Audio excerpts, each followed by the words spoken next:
Welcome to the campus of North Idaho College and today's broadcast of the North Idaho College Public Forum. The crew is comprised of North Idaho College television students. Your moderator is North Idaho College political scientist Tony Stewart.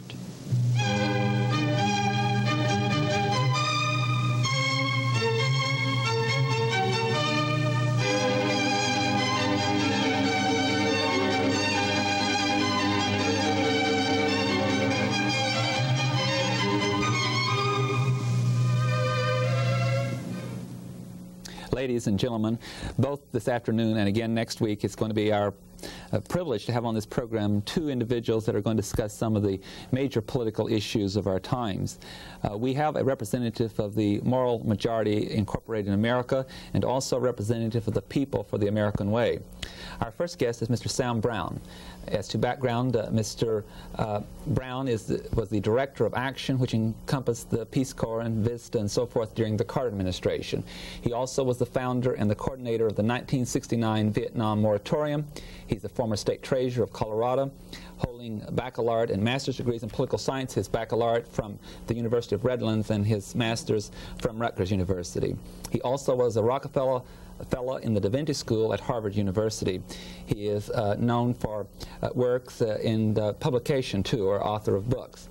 Mr. Brown will represent the People for the American Way, or the more liberal position, and his opponent today on our program will be Mr. Cal Thomas, who is presently the Vice President of the National Moral Majority under Dr. Falwell. He is a writer and a broadcaster for the Moral Majority. He is also the co-founder of the International Media Service for Christian Radio Stations. He was a former reporter and radio broadcaster for NBC, including several of their programs. He holds a baccalaureate degree in English literature from American University in Washington, D.C. Gentlemen, welcome to our program. Thank you. You've been very stimulating on our campus today, and I'm sure that this program will produce more controversy and important issues that you both represent. I would also like to welcome to our panel to question our two guests today. First of all, Mr. Richard Snyder, who is an anthropology instructor at North Idaho College, and Mr. Brian Scott, who is a sophomore pre-med major. Welcome, gentlemen. Thank you. Welcome. I would like to invite Mr. Snyder to commence the questioning. Well, it seems to me that at least part of what you two gentlemen are debating involves morals and morality, and I wonder if we couldn't start this off by me asking you, where do morals come from? And I think there are sort of two traditional views. One, morals are universals. They're there for man to discover. And another view is men create morals to govern their collective behavior. And I wonder, perhaps with Mr. Brown first, and then you, what are your views on where morals come from? Well, first it needs to be said that the organization which I represent doesn't have any view on that or on a wide range of other issues. I think you would find on our board people who would disagree totally about where it comes from. A professor of theology at Catholic University in Washington would certainly take a different position, I would think, than the president of Better Homes and Gardens, who also is on the board. I mean, there are a vast range of people who are involved there.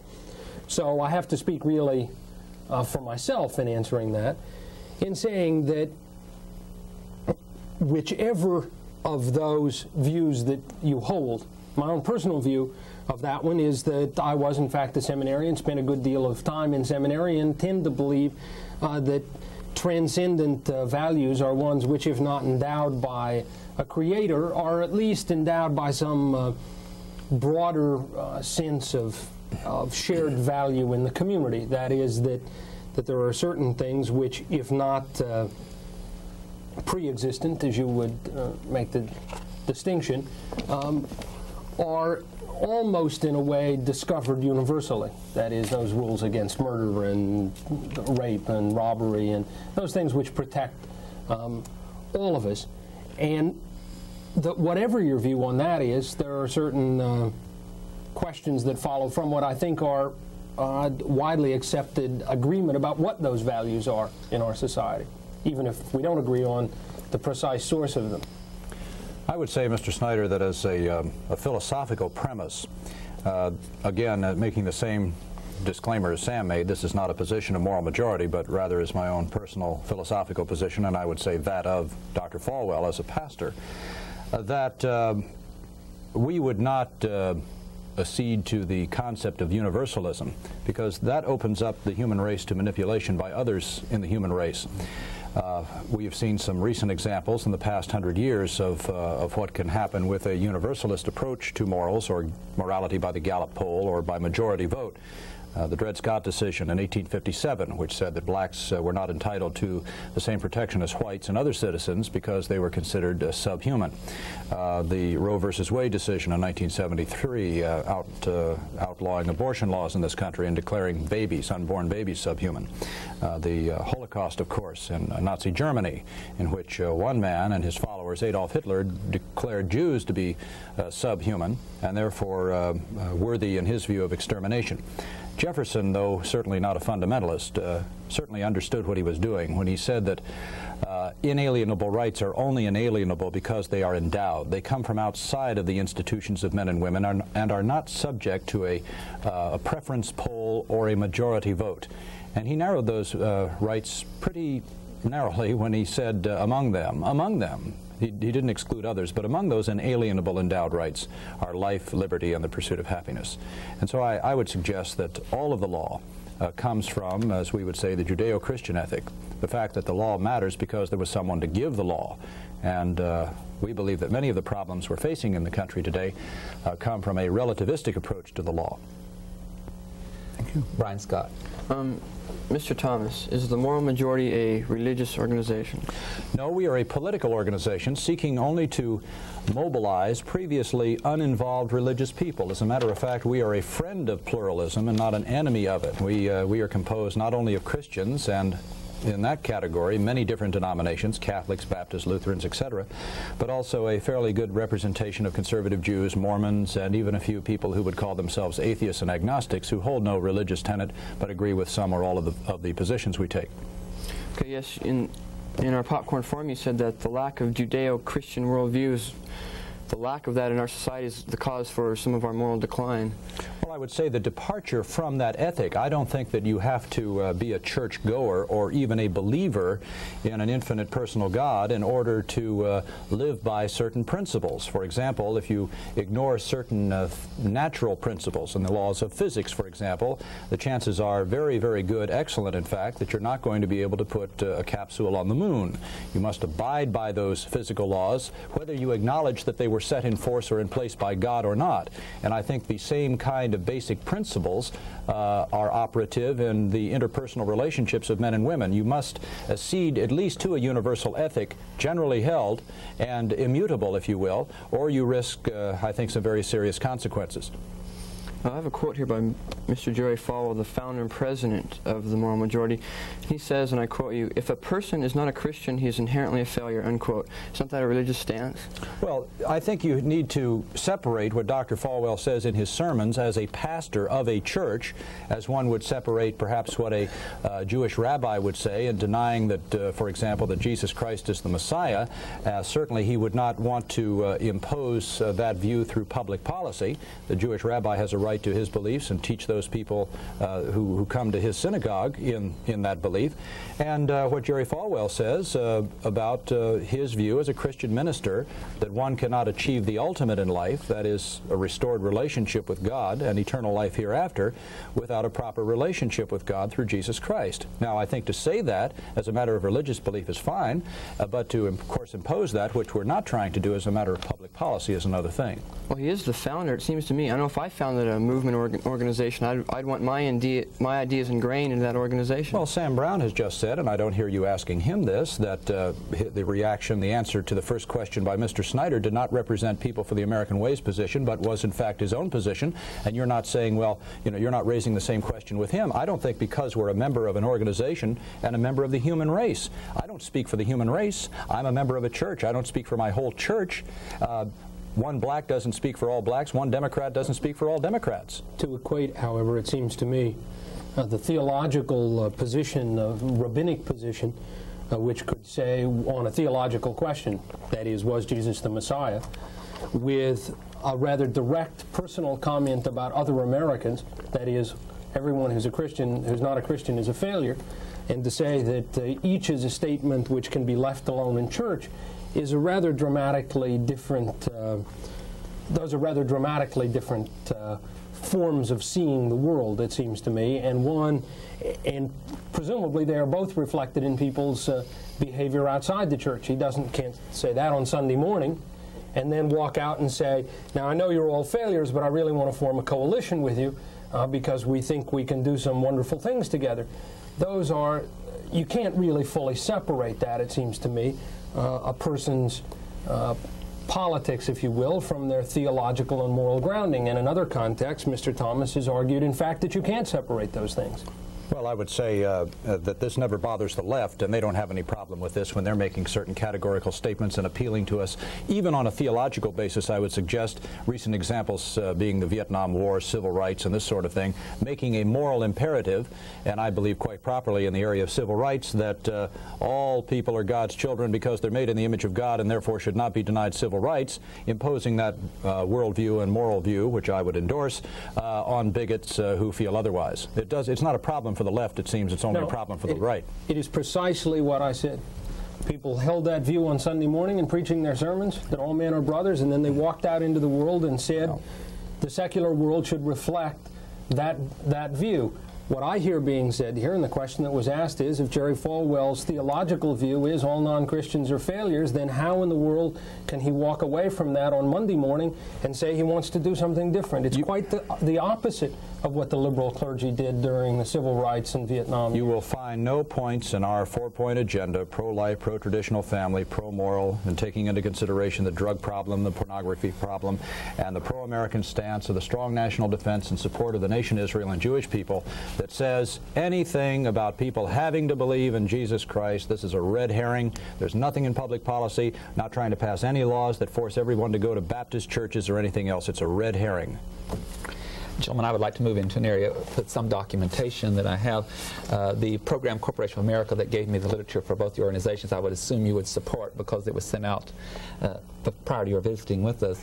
And from the literature that I have read from both sides, I would assume that the People for the American Way and the Moral Majority are both dealing with political issues and are interested in political questions in our country. And I would address this question, first of all, to Mr. Thomas, and then Mr. Brown, I would like for you to respond in relation to both your organization and the Moral Majority, too. Mr. Thomas, the literature that I have quoting Mr. Falwell, that also appeared in Newsweek magazine, indicates that you have, among other things, a title that says What Moral Majority Incorporated is Not. And among those things, it indicates we are not a political party. 2, we do not endorse political candidates. And 3, we are not attempting to elect born-again candidates.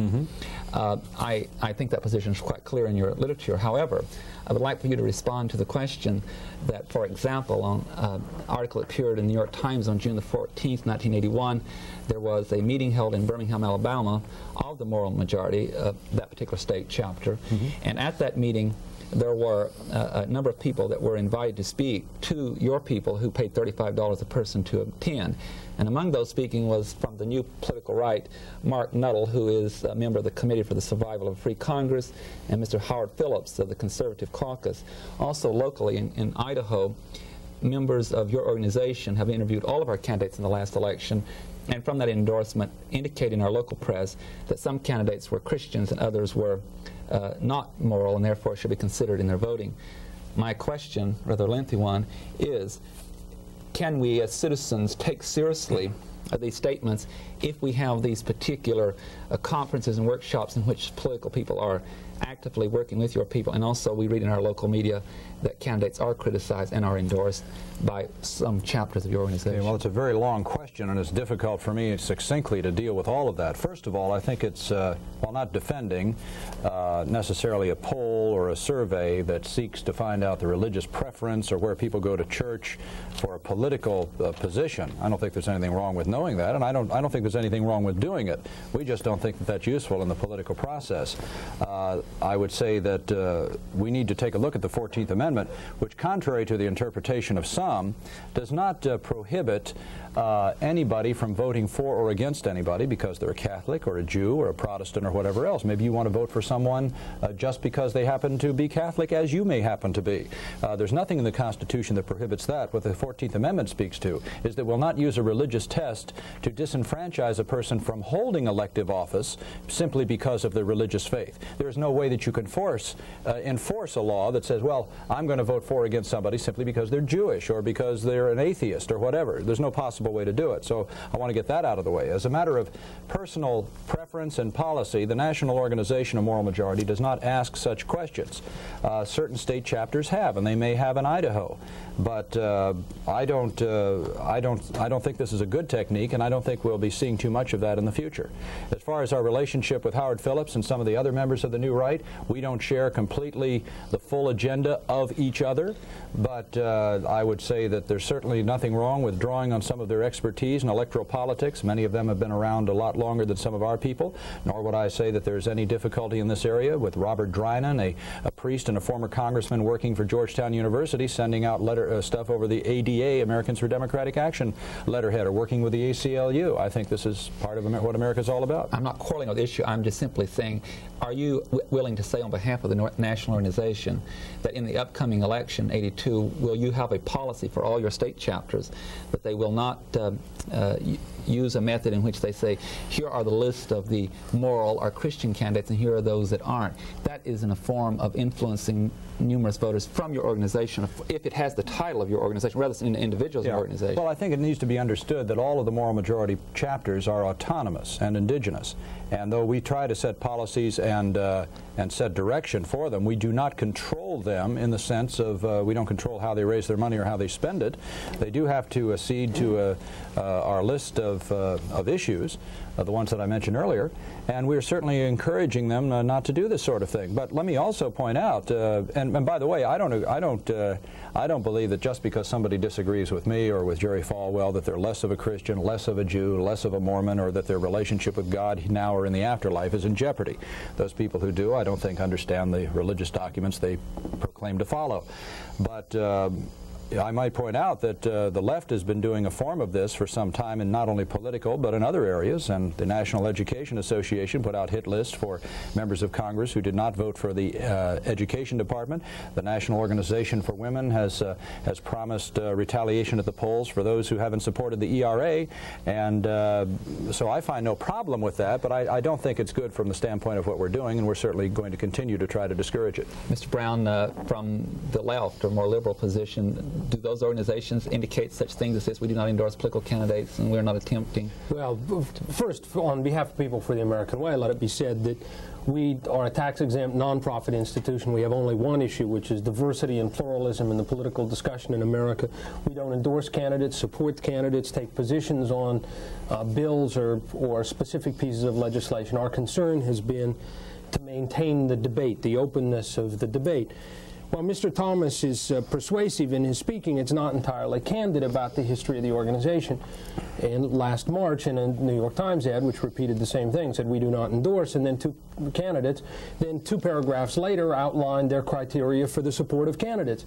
In fact, Jerry Falwell doesn't go and say vote for someone. He goes and talks about who is and who isn't agree with them on the issues and says, you know who I think you should vote for. My people know who to vote for. Well, that isn't a direct endorsement, but it's not entirely a candid statement to say that they don't endorse candidates. There is a long history in Moral Majority of providing support to candidates, A. B, the Moral Majority has had a long history. I think it's perfectly legitimate to ask people their position on issues, to say, what do you believe about the issues that the Moral Majority is concerned about abortion or about controls on drugs or whatever, some of which I would share with them. Some of the concerns I would share with the Moral Majority. I think that's perfectly legitimate to ask people those questions. But when the conclusion of that is to say this person is or is not Christian, the result of which, not done by Moral Majority but by Christian Voice, another new right religious and political organization, was to say that Robert Bauman, who 2 months later was expelled from the Congress for homosexual acts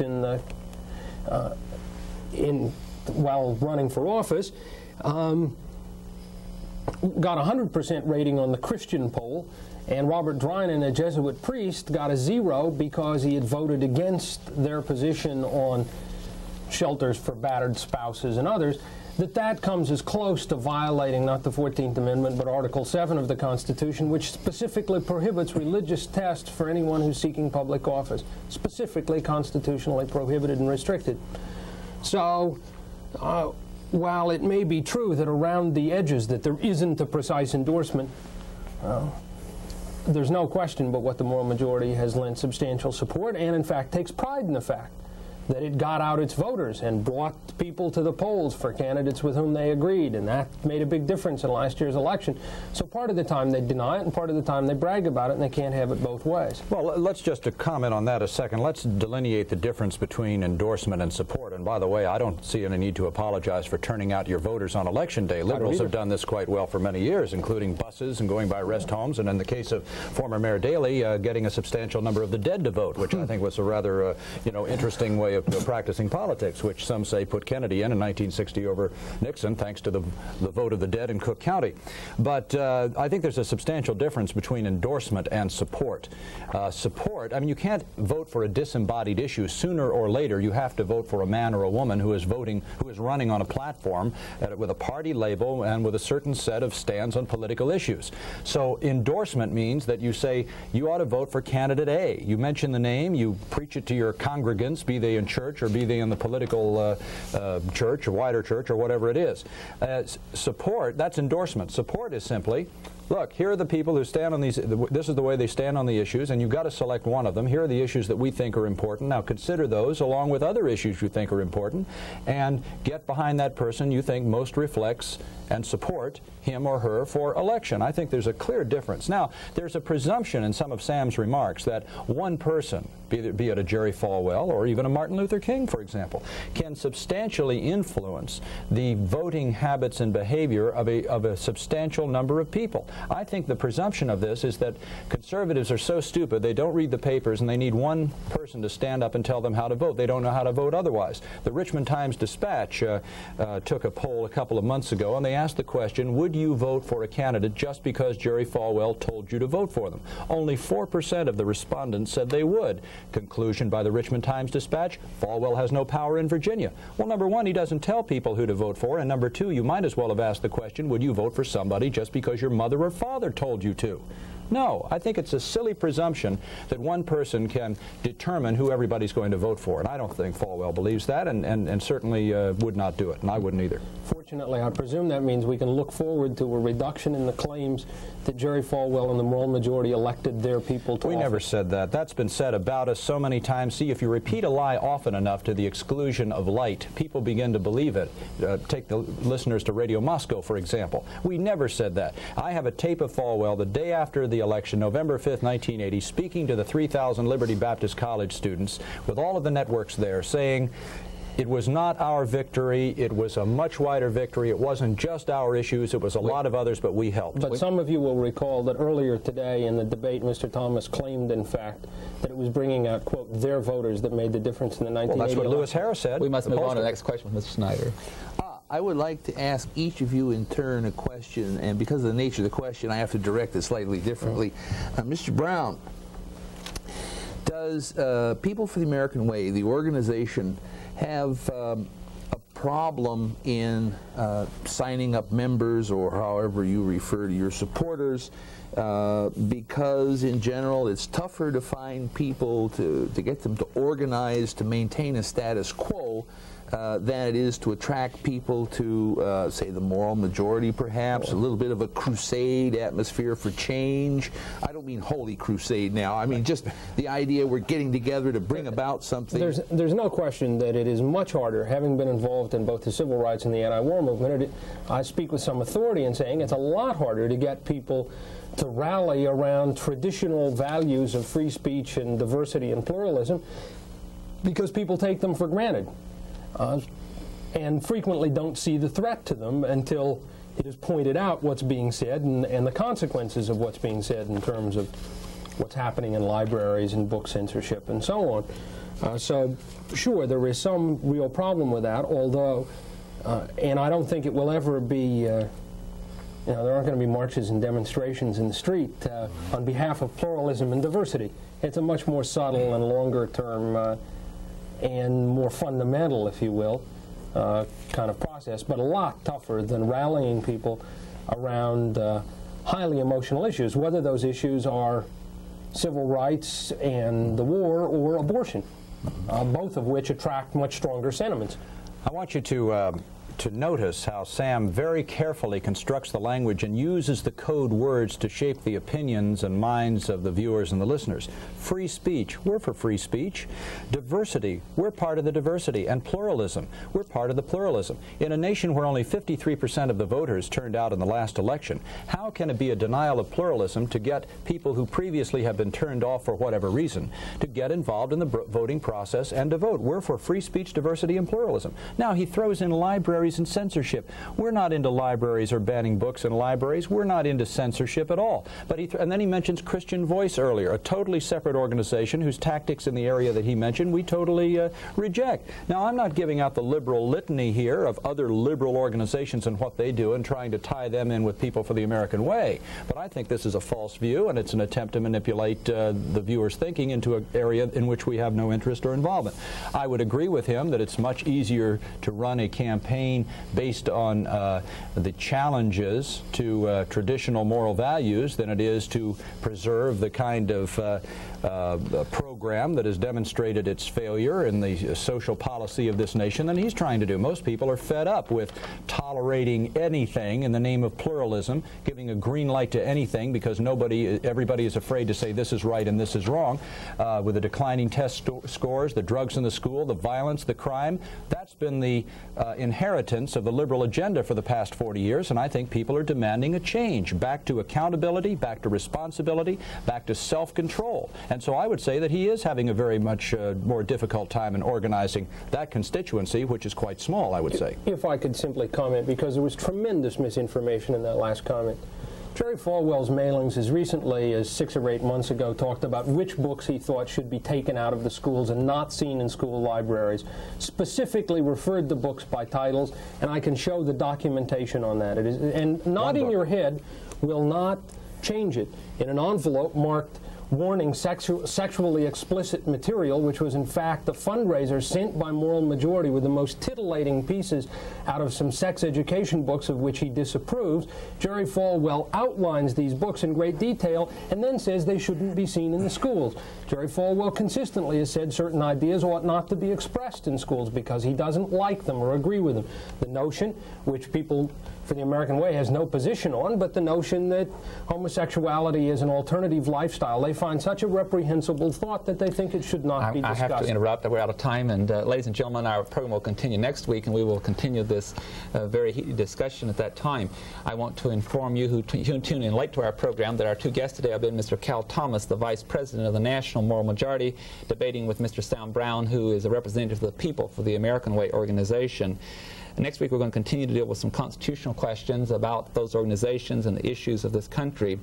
It is our hope that you'll be with us at that time when we will have part 2 of this program. I hope you have a most happy and successful week, and we'll see you next week at the same time. I am Tony Stewart.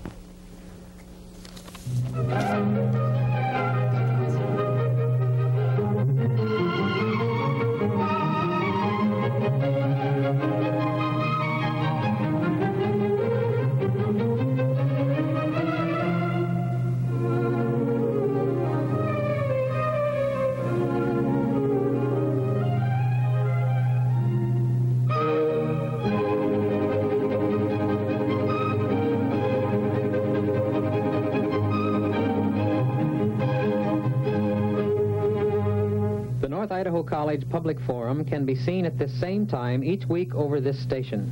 This production was videotaped earlier by a North Idaho College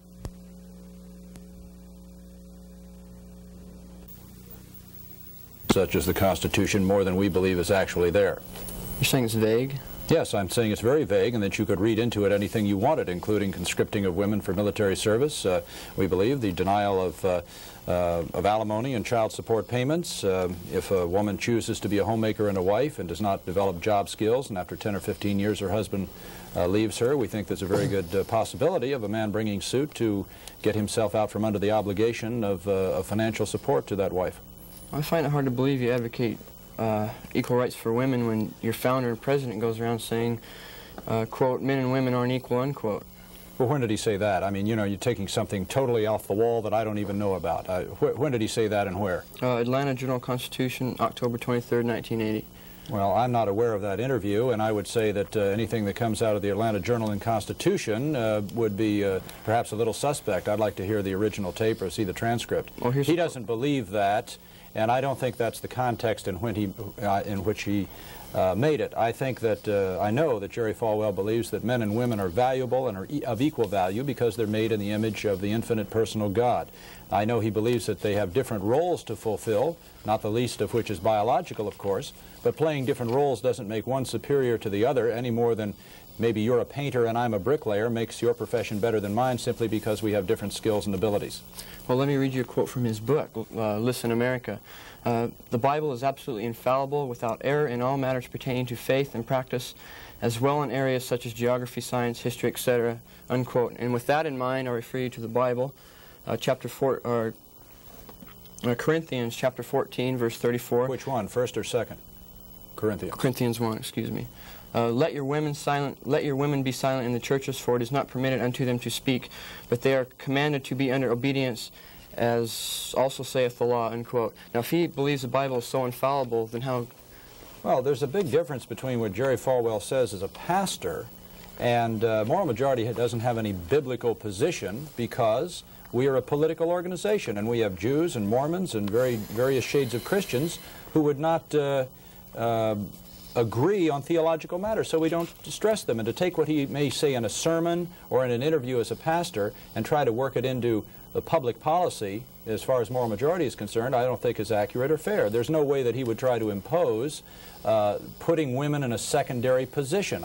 He believes, as do I, that women ought to be paid equally for the same work that they do as men, that they ought to have the same opportunities in hiring and promotion and credit in every other area of life.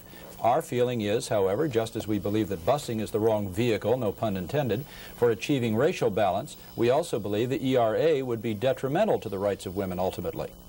Well, if I was Mr. Falwell and I was going around... Well, anyway, let's get to questions now and not to statements. Well, I'll make the statement then.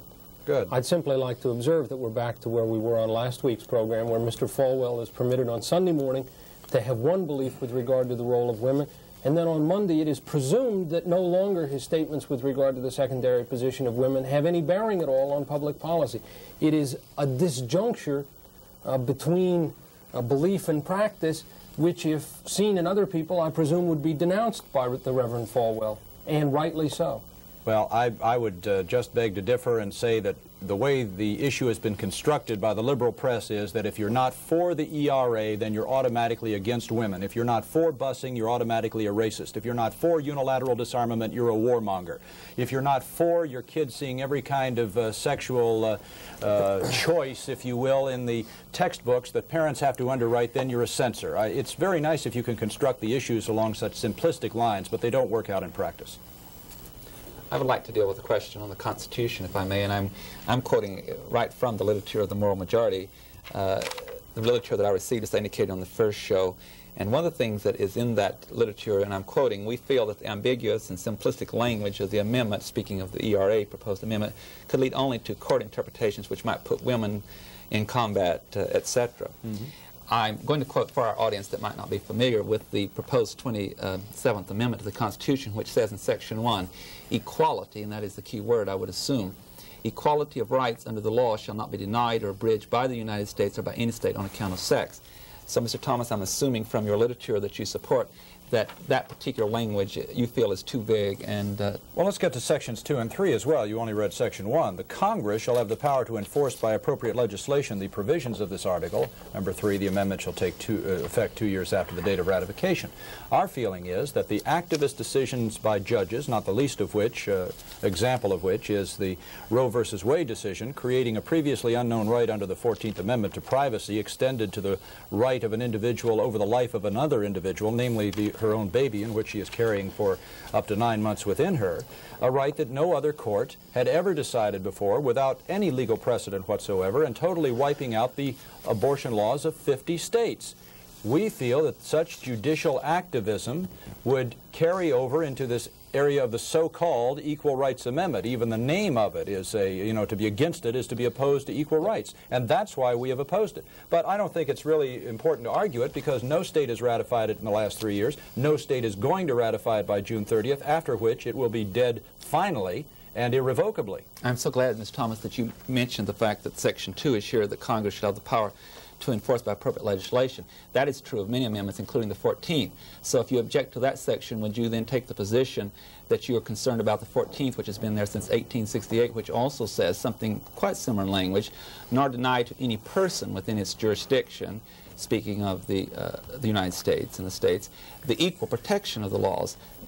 If one assumes that this proposed 27th Amendment is vague, would you not also agree that this particular section, the 14th, is quite vague? Well, let's take a look at the 14th Amendment, which was ratified in 1868, 11 years after the infamous Dred Scott decision in 1857, which said that black persons were not persons. And one of the major reasons the 14th Amendment was ratified, was passed by the Congress and ratified by the states, was to address the personhood and legitimate citizenship of black persons as fully human. Now, that was an activist court, I would suggest, decision in 1857, just as much as Roe versus Wade was in 1973.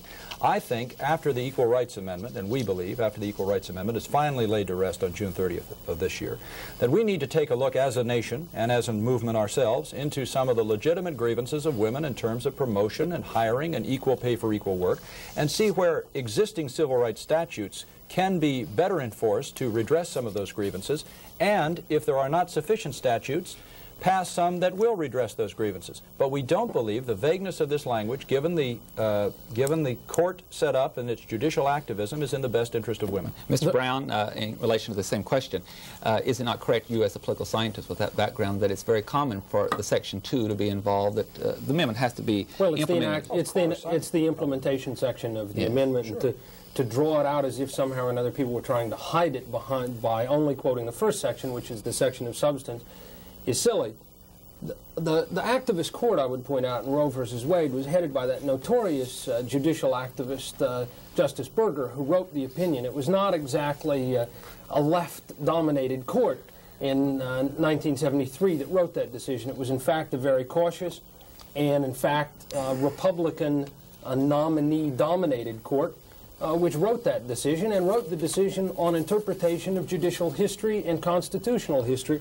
And to suddenly say that we can't pass laws because we're afraid that we won't like what the court does with them is to say, essentially, that we are afraid of our entire system of government, that we are afraid of the separation of powers, we are afraid of an independent judiciary, and we are afraid that sometimes nominees made by a president, confirmed by the legislative branch with a broad constitutional base, will somehow or another run off into little corners. It is a kind of attack on the court, which I would think people who proclaim to support the Constitution would be a little more chary of making. We're not against an independent judiciary. We are against an imperial judiciary, and that is the difference that I would seek to make known. Mr. Snyder.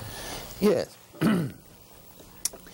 At least in my opinion, and I'm sure it's shared by others, the purpose of public education is an informed citizenry. We vote for our representatives and so forth. And those citizens are members of a society, and that society possesses a morality, whether you like what it is or you don't or whatever. And therefore, I would like to know from each of you, should not public schools teach morality? And if you would, if you think they should, how should they go about it? And if you think they shouldn't, why not? In fact, the debate which surrounded both the adoption of the First Amendment to the Constitution, which includes the freedom of both the freedom of expression clause and the non-establishment clauses with regard to religion, and the debate, which was probably a more important debate in some ways because it was at greater length, with regarding the bill to establish religious freedom in the Virginia legislature in 1785. The Founding Fathers, notably Madison and Jefferson, at some length dealt with precisely that question of what is it that is the appropriate role of the state with regard to the teacher, with regard to moral instruction. And the conclusion of that debate, and it's a conclusion which I think expresses its genius because I believe it's still supportable 2 centuries later, was that while the state had an obligation to inform, to provide information, to ensure that people could make informed judgments, that one of the things the state could not do and should not do was intrude on the religious instruction of children. Now, there are clearly distinctions between religious instruction and moral instruction. There are commonly held moral beliefs, for instance, against murder, rape, burglary, and so on, which are regularly taught in the schools of America, with not only with no complaint from anyone, but with virtually universal support from people of both the right and left and every other view. Those commonly held moral values, which really are the underpinnings of a democratic society, clearly can and should be taught. And that was the conclusion of that first set of debates, both at the Constitutional Convention and in the Virginia legislature.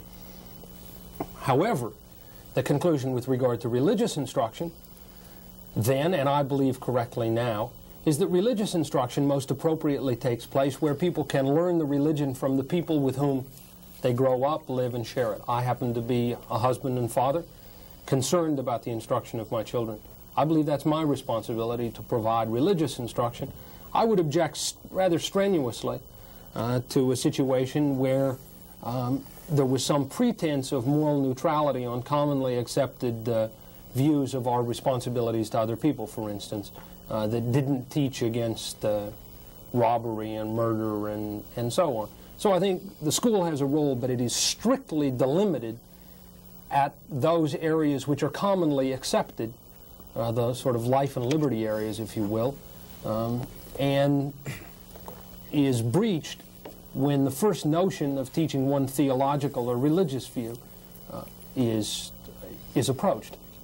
I think, Mr. Snyder, implicit in your question is, can morality be taught in public schools without religion? And I think the answer to that is yes, just as we can abide by certain physical laws in sending spaceships into space and to the moon without acknowledging that God set those things into motion. You abide by certain principles, whether you regard them as having come from God or, you know, the bank or wherever. But I think the key thing is, philosophically, that only takes you up to a certain point. In fact, philosophically, you cannot make a moral claim against me or to me or take a moral position unless there is a transcendent reason for that. For example, if we say, well, it's a universally held truth that we are all against murder. Well, how did we get to that place? Did we catch it like we catch germs of a cold? Did we wake up one morning and did we decide, well, gee, I guess we shouldn't murder other people? Or was it set down as a moral absolute by a lawgiver, someone who gave those inalienable rights, an endower, a creator, as Thomas Jefferson referred to it? So I say philosophically, I think we ultimately have to get to that point. But I think as far as the public schools are concerned, we need to take a neutral stance on religion. And we can teach right and wrong, if for nothing else than sociological ends and the promoting the general welfare and providing for the common defense, to draw on some other language from our founding documents. However, the problem in the public schools today is not neutrality. It is irreligion. It is anti-religion. One of my favorite examples, which is not unique, was in the Montgomery County, Maryland school system about 4 years ago, when the then superintendent sent home a memo. Well, first he sent out a memo to the teachers and the principals informing them that this holiday winter season in December there would be no references to Christmas. There would be no Christmas murals. Any songs that were sung would be totally secular in nature, and the teachers and the principals were required to use the phraseology winter holiday. Well, that's fine, except that when my son came home from school one day, he was singing Hanukkah songs. Now, I want him to learn about Hanukkah, and I want him to learn about Islamic holidays and Buddhist holidays and everything else that is relevant to his understanding and worldview and education, but not at the expense of my religion. So what we have is an anti-religious view, and we're trying to compensate for that now by certain things called values clarifications courses. Well, whose values and what needs to be clarified? I would say what needs to be clarified is the anti-religious view of the public school system. We need to return to neutrality. We don't need to push God down people's throats, but we don't need to push the anti-God philosophy down people's throats either. Brian Scott. Presently, before the Idaho State Legislature is a bill proposing prayer or meditation, 1 minute, silent prayer or meditation at the beginning of school every morning. How does the moral majority feel on these issues? Well, I think we need to understand why there is such a movement back toward this voluntary non-mandated prayer. It goes back to the answer to my question Mr. Snyder asked. It is a response to the anti-religious, anti-value, and the value-free society that we have in our public schools. I'm opposed to Bible reading or Quran reading or any other kind of religious instruction in the public schools, and I think the Supreme Court's decision in 1963 was correct in that regard. However, I believe that the administrators have gone beyond that to try to sterilize any kind of religious expression or influence from the public school system. I think that is detrimental to the Constitution. It's detrimental to a young person's education. If you carry it to its logical extreme, one of which I just mentioned in Montgomery County, Maryland, then you must not be able to study Bach, because almost all of Bach's music is religiously based. Many of the Florentine artists you have to throw out because much of that was religiously based. I mean, where do you stop? And I think that's what the response of this demand for, in some quarters, voluntary 1 minute of silence, prayer, or meditation. I understand the problems. Some children might be embarrassed, feel forced to all of that. But I think you need to understand that a lot of our people feel it's gone too far the other way. If we could bring it back to a position of true neutrality, I think all of these calls for voluntary prayer would disappear. Well, the First Amendment of the Constitution does say Congress shall make no law respecting an establishment of religion. Or prohibiting the free exercise thereof. That is correct, yes. And we believe that the states and the courts have prohibited the free exercise thereof, and in fact are forcing in many cases anti-religious values down the throats of our young people, and we don't believe that as taxpayers we should support that. Neutrality, yes. Indoctrination, no, from either side. Mr. Brown? Well, the fact that there was an excess in Montgomery County, Maryland, then I'd be inclined to agree that the notion that you can't study a holiday or think about it, if that's in fact what he said, it goes substantially beyond any court-imposed requirement, and was probably in fact stimulated by fear of some sort of lawsuit or something. That is an excess, and I'm sure it's been withdrawn at this point. I think this notion that somehow or another irreligion holds sway in the schools is something designed to scare people about what's happening to their children, and without accurately in any way reflecting what goes on in schools. If you look now at schools, I think it's been a very healthy thing that's happened in the 25 years since I was in, 30 years since I was in elementary school, which is that there has been a substantial movement to try and understand holidays other than those of the dominant social group, which is Christian in the country. I never learned Hanukkah songs when I was in school, and I always thought it was real weird since I lived in a neighborhood that was substantially Jewish, and I never could figure out sort of why they weren't included. And I think it's a very good thing that they are more largely included, and people have come to understand that more, and I'm sure you agree with that. I think the limits, though, are ones, the idea, the reductio ad absurdum is the technical name of the logical fallacy of taking one statement and saying, well, it comes out over here. If you just start down this path, there's no reasonable way to stop, and so we can't teach Bach, is in fact itself an absurdity. I would like to ask you, Mr. Brown, a question, and then Mr. Thomas can respond. The literature that your organization sent to me had some rather interesting statements concerning certain individuals. Reverend James Robertson, for example, was quoted in the following way: "If necessary, God would raise up a tyrant, a man who might not have the best ethics, to protect the freedom and the interest of the ethical and the godly." Also, Phyllis Schlafly was quoted from your literature in the Boston Globe on July the 15th, 1980, as saying, and I quote, "The atomic bomb is a marvelous gift that was given to our country by a wise God," end of quote. One final quote was on July the 3rd, 1980 by Dr. Falwell in the Washington Star: "I have a divine mandate to go right into the halls of Congress and fight for laws that will save America. He, God, has called me to take action," end of quote. If these quotes are correct and not taken out of context, does this create some of the, what one might consider now, backlash to some of the actions of the Moral Majority and other organizations that's caused your organization to get going? For example, that statement by Dr. Falwell, is that an indication of almost moving back towards the divine right of kings theory, where one individual or certain individuals have a special insight that the rest of us do not have? Well, you don't ask him tough questions. First, I won't and wouldn't try to hold the moral majority responsible, frankly, for some of the more irresponsible statements of some of the people on the religious right. They all belong to that organization. Right. Robinson is clearly someplace sort of off in his own little world, and I think that's commonly acknowledged even by some of the people who agree with him, except, of course, when they need the votes of his people, and then coalitions get formed. And Phyllis Schlafly is notorious for saying things without really having thought them through. And I wouldn't hold Jerry Falwell and the moral majority responsible for everything that's said by somebody on the right wing. I do think that those people represent, Shafleys and Robinsons and so on, represent a very great threat to the future of the society and to democratic debate and discussion. I think those kinds of statements indicate that. The Falwell statement, I think, is much more, I find it much more disturbing. For those of us, because it's more serious and because he has a greater number of people following him and because of people like Cal Thomas, who appears to be a reasonable person, except that when Falwell gets to say what he wants to say, he claims special insight on a wide range of issues. Well, when you translate that into a vote on battered spouse shelters or SALT II or the Panama Canal Treaty, it's a little hard for the rest of us who don't wake up in the middle of the night with God's voice whispering in our ear telling us how we're supposed to vote on the Panama Canal.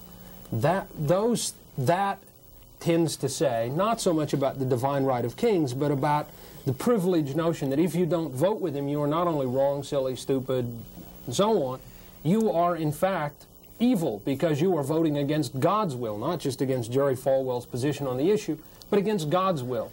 And I don't believe that it helps the political discussion in the country to say that God is on our side. I haven't in the past, I think other people who have claimed that God is on their team have not served the Lord very well over a period of centuries. Mr. Thomas, as a representative and someone who is with Dr. Falwell a lot, how would you explain your explanation, interpretation of that statement? Well, first of all, I would agree with Sam, which may surprise a lot of people, on several things in his answer. I think that the concept that God gave America the bomb is like saying God gave America sin. I mean, it's not...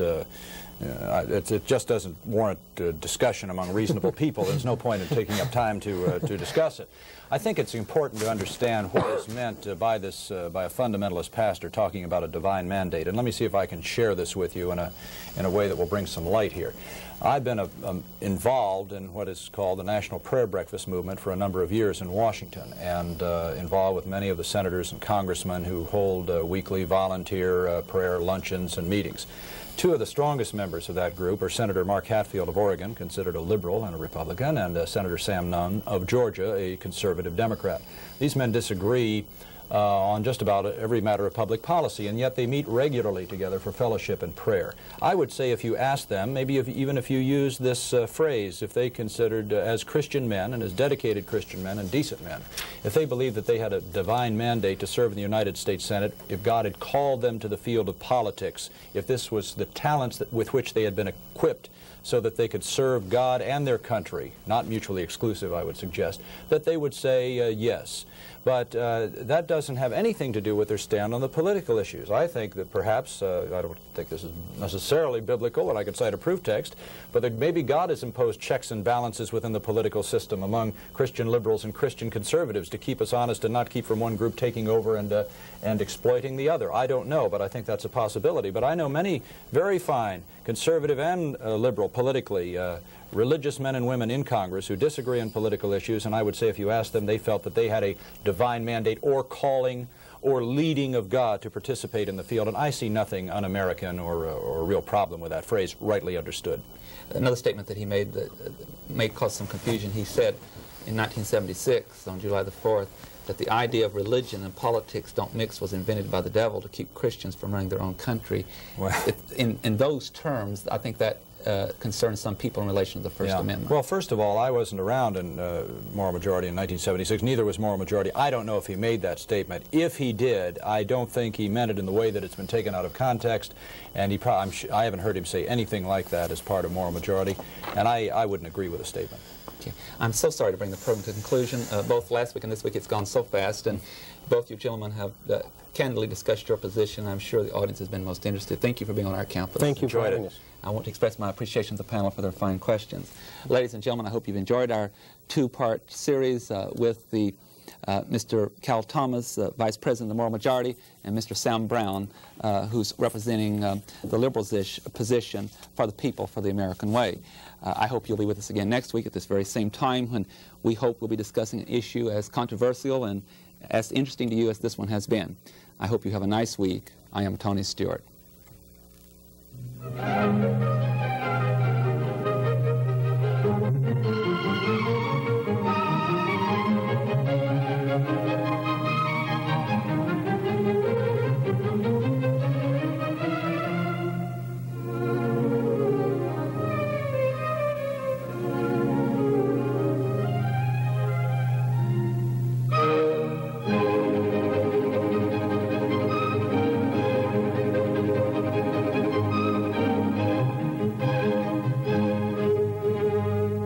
North Idaho College Public Forum can be seen at this same time each week over this station.